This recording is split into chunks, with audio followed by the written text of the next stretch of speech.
السلام علیکم ورحمۃ اللہ وبرکاتہ ناظرین، امید ہے آپ سب خیریت سے ہوں گے۔ میں ہوں علی احمد۔ آج ہم عبد المالک بھائی کے ساتھ پھر ایک نئے ٹاپک کے ساتھ حاضر ہوئے ہیں۔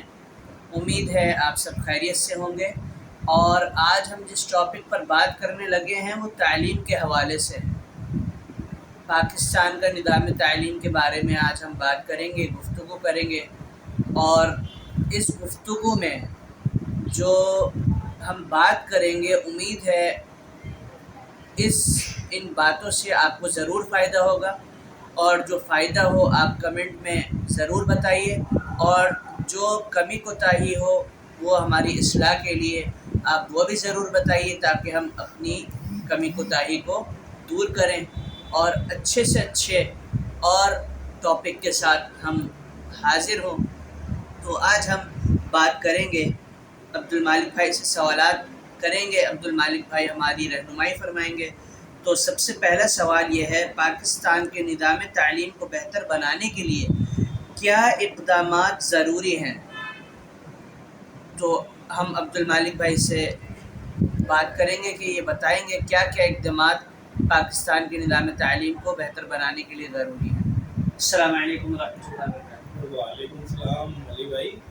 پاکستان کی تعلیم کو بہتر بنانے کے لیے جو ہے نا، پہلے یہ کرنا چاہیے حکومت کو کہ پورا بجٹ جو ہے نا، زیادہ سے زیادہ حصہ جو بجٹ کا ہے وہ تعلیم پہ ہی خرچ کرے، ٹھیک ہے؟ اور تعلیم پہ جو بجٹ خرچ ہوگا اس میں بہت ساری یہ فیسلٹی ہے کہ آپ عمارتیں اچھی بنائیں، عمارتوں کے بعد جو ہے آپ کتابوں میں پیسے لگائیں، کتابوں کے بعد جو ہے آپ اس کی کنوینس میں پیسے لگائیں، اور سب سے زیادہ اصل چیز یہ ہے کہ پیسہ آپ صحیح جگہ لگائیں، تو یہ ہوگا آپ کا تعلیم کا جو بھی نظام ہے بہتر ہو جائے گا۔ تو جیسا کہ آپ نے سنا، عبد المالک بھائی نے بہت اچھی باتیں کری۔ سب سے پہلی چیز یہ ہے کہ نظام تعلیم پر خرچ کریں۔ جب آپ اس پر خرچ کریں گے تو آپ کا تعلیمی نظام بہت بہترین ہو جائے گا۔ عمارات بنائیں، بکس پر، کتابوں پر خرچ کریں، آپ کنوینس پر خرچ کریں، بچوں کو جو ہے ساری تمام سہولیات دیں جن کی وجہ سے وہ فریش ہو کر جو ہے اپنا نظام تعلیم، اپنی پڑھائی کو آگے بڑھا سکیں۔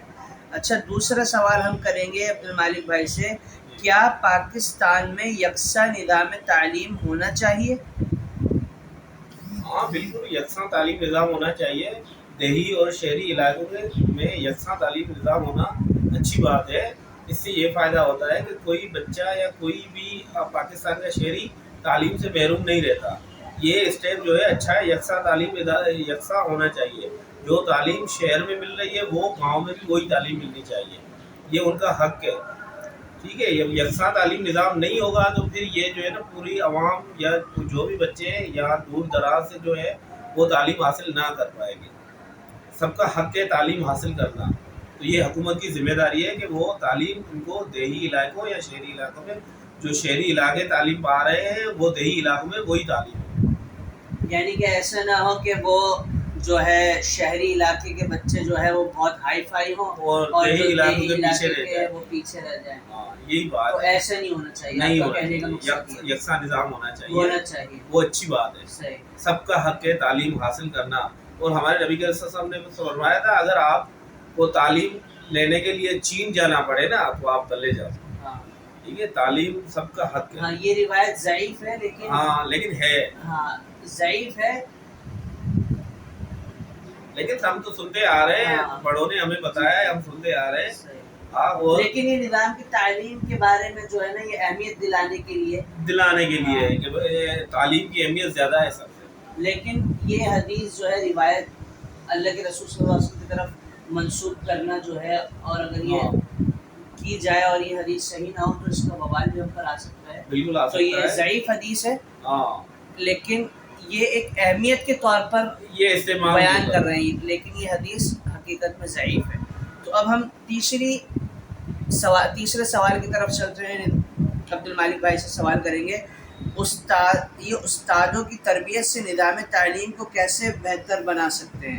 جو استادوں کی تربیت ہے اس سے نظام تعلیم کیسے بہتر ہو سکتا ہے، آپ بتائیں۔ یہ ایسے ہے کہ اچھے استاد تعلیم کی بنیاد ہوتے ہیں. صحیح. اچھے استاد جو ہے تعلیم کی بنیاد ہوتے ہیں, ستون ہوتے ہیں. آپ جتنے اچھے استاد رکھو گے اس سے زیادہ آپ جو ہے نا رزلٹ پاؤ گے بچوں میں. اچھے استاد اچھے یعنی کہ تعلیم کو اچھے بنائیں گے, ٹھیک ہے, اور ان کے ساتھ ساتھ آپ ان کی جو ہے چیک ان بیلنس بھی رکھیں. صحیح. استادوں کی چیک ان بیلنس ہوگی تو آپ جو ہے نا بہتر نظام بنا سکتے ہو تعلیم کا. اور اچھا استاد آپ سمجھ سکتے ہیں, اچھے استاد میں سب یعنی کہ خوبی ہوتی ہے, بچے کو کیسے ہینڈل کرنا ہے. سب بچے ایک جیسے نہیں ہوتے, ٹھیک ہے. اچھے استاد کی سب سے نشانی یہ ہے کہ سب بچوں کو اپنے حساب سے ہی چلانا ہے. یعنی کہ آپ کے جواب سے پتہ یہ چلا کہ استاد کا اخلاق بھی اچھا ہونا چاہیے, اس کا کردار بھی اچھا ہونا چاہیے, اور اس کے ساتھ اس کی تعلیم جو ہے, اس کی نالج جو ہے وہ بھی پاورفل ہونی چاہیے, اور اس کو اتنی صلاحیت ہونی چاہیے کہ وہ کس بچے کو کیسے کس لحاظ سے لے کے چلنا ہے وہ بھی آتا ہے, اور اس کے لیے اس کو تربیت دینی چاہیے. بالکل دینی چاہیے, اس کے جو ہے ورک شاپ کرنی چاہیے. اچھے استاد کی جو ہے اب کرنٹ جو ساری چیزیں چل رہی ہیں اس پہ ان کو مواقع دینے چاہیے, اس کو سکھانا چاہیے. جو چیزیں ان کو پتہ نہیں ہے ان کے ورک شاپ کرے, اسے کمیونیکیٹ کرے گورنمنٹ, تاکہ اچھے استاد آگے ان کی حوصلہ افزائی ہو سکے. جب استادوں کی حوصلہ افزائی نہیں ہوگی تو بچے کیا کریں گے؟ جب استادوں کی حوصلہ افزائی ہوگی تو آٹومیٹیکلی وہی استاد ان بچوں کی حوصلہ افزائی کریں گے, ٹھیک ہے. تو اس لیے ہم کہتے ہیں کہ اچھے استاد ہونا لازمی ہے. اچھے استاد کو آپ تلاش کریں, اچھے استاد پرووائڈ کریں, حکومت کی ذمہ داری ہے. تو بچے ہمارے جو بھی فیوچر ہوگا ہمارا برائٹ ہوگا. تو جیسا کہ ناظرین آپ نے سنا کہ عبد المالک بھائی نے بتایا کہ استادوں کی تربیت جو ہے اس سے نظام تعلیم کو ایسے بہتر بنایا جا سکتا ہے جیسے کہ عبد المالک بھائی نے بتایا. چوتھا سوال یہ ہے عبد المالک بھائی سے, جدید ٹیکنالوجی تعلیم میں کیا کردار ادا کر سکتی ہے؟ یہ جو جدید ٹیکنالوجی ہے جو آج کل جو ہے اے آئی کی صورت میں, چیٹ جی پی ٹی کی صورت میں, بہت مختلف جو ہے ٹیکنالوجی بڑھتے سے بڑھتی جا رہی ہے, یہ تعلیم میں کیا کردار ادا کر سکتی ہے؟ تو یہ اس سوال پر روشنی ڈالیں. دیکھیں جدید ٹیکنالوجی میں یہ آ جاتا ہے, آپ جو ہے دور دراز علاقوں میں جہاں نہیں پہنچ سکتے, آپ جہاں نہیں پہنچ سکتے, لیکن ٹیکنالوجی ہر کہاں موجود ہے. دور دراز علاقوں میں ٹیکنالوجی نے اتنی ترقی کی ہے کہ دور دراز علاقوں میں ٹیکنالوجی پہنچ جاتی ہے.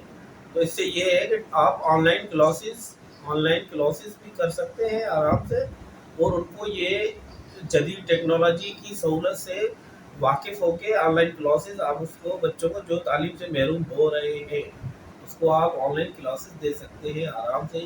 یہ فائدہ ہے جدید ٹیکنالوجی. ابھی تو اے آئی آ گئی ہے, اب ساری چیزیں آپ جو ہے کر سکتے ہو, جو بھی مسئلہ مسائل آپ پوچھ سکتے ہو ان سے, وہ ساری یہ بھی جدید ٹیکنالوجی. اس میں جائیں گے تو بہت ساری چیزیں ہیں, لیکن ہم تعلیم کو دیکھتے ہیں آن لائن کلاسز ان کو فائدے میں ہوتے ہیں, ان کو آن لائن کلاسز آپ دے سکتے ہیں. بہت شکریہ عبد المالک بھائی. جیسا کہ عبد المالک بھائی نے بتایا کہ روکنا ہے, بند نہیں کرنا, پاؤز کرنا ہے, بس نہیں کرنا. تو عبد المالک بھائی نے جیسا کہ بتایا کہ جدید ٹیکنالوجی کے ذریعے تعلیمی نظام کو کیسے بہتر بنایا جا سکتا ہے, اس کی صورتیں آپ نے ابھی سنی. تو اور آج کل عبد المالک بھائی وسائل بھی بہت آ چکے ہیں.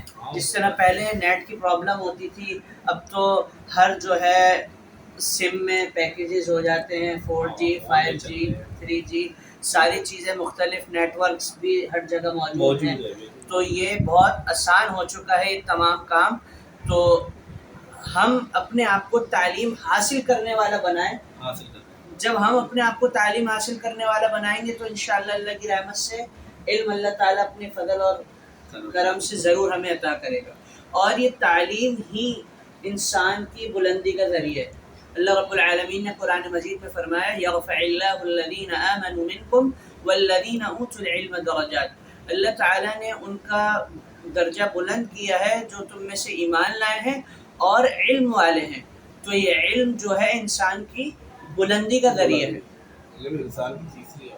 ہاں, تو اسی لیے علم کو حاصل کریں, اور اپنی جہالت کو دور کریں اور اپنے ذریعے معاشرے کی جہالت کو دور کریں۔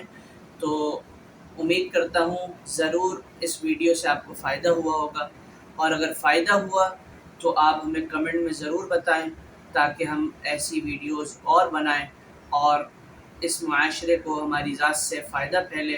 اور اگر آپ کو یہ ویڈیو پسند آئی، اس میں نالج ملی، تو اس ویڈیو کو آگے سے زیادہ شیئر کریں۔ السلام علیکم ورحمۃ اللہ وبرکاتہ۔